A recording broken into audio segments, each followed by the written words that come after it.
taking reader questions. Reader?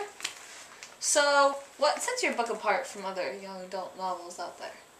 That's a great question. So, I think it deals with a topic that is not dealt with a lot in young adult novels. So, the protagonist in the book is undocumented, illegal, what people call it in the news.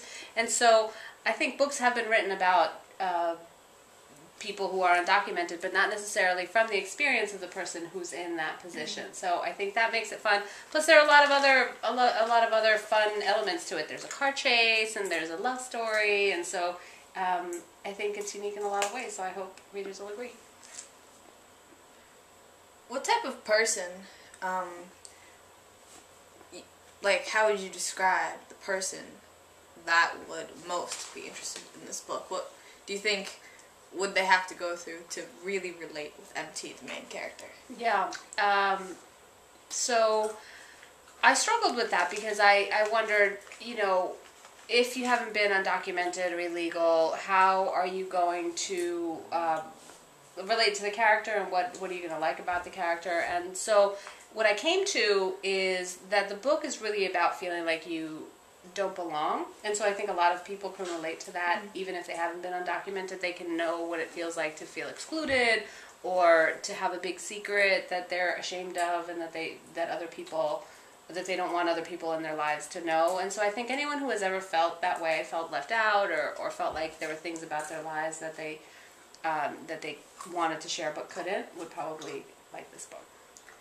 So you just said that, like, people that feel kind of like an outcast would really relate to this book, and that they might have their own stories that they're ashamed of. So this is probably something that you aren't that comfortable sharing. What made you really want to get it out on paper?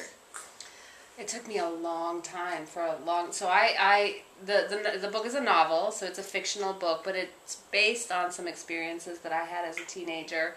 And after I was undocumented, and then after I got my papers, I got an amnesty. I just didn't want to think about it anymore. I was ashamed of it, and I didn't want to think about it anymore. And then after the rhetoric on immigration got so ugly post 9/11, I started to feel that stories like this should be told, so that other people can understand that they're human beings that are in this situation. So it was really just hearing how the news and talking heads were covering the subject that made me really want to tell the story.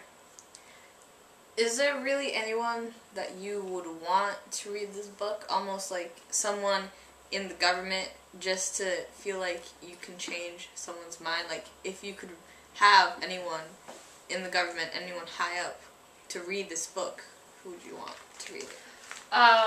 Everyone, of course, but I think it's important for people in the government to know stories like this, but I'm actually more excited about regular teenagers reading it, because I think what's wonderful about teenage readers is that they still have their minds open and are still, ready to hear things from a new perspective. So I'm really most excited about other teenagers reading it, and young adults, and hopefully their moms, and anyone who's interested in the topic. So maybe one last question, and then we'll wrap up. What advice would you give currently to someone who is in MT's situation now as we speak? Wow, that's a tough one. I think the main thing I would say is know what you're worth.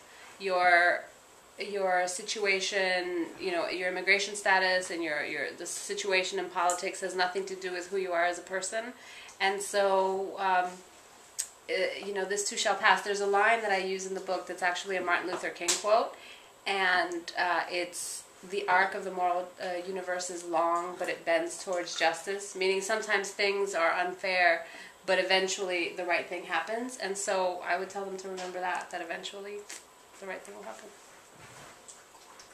That's really insightful. Thanks.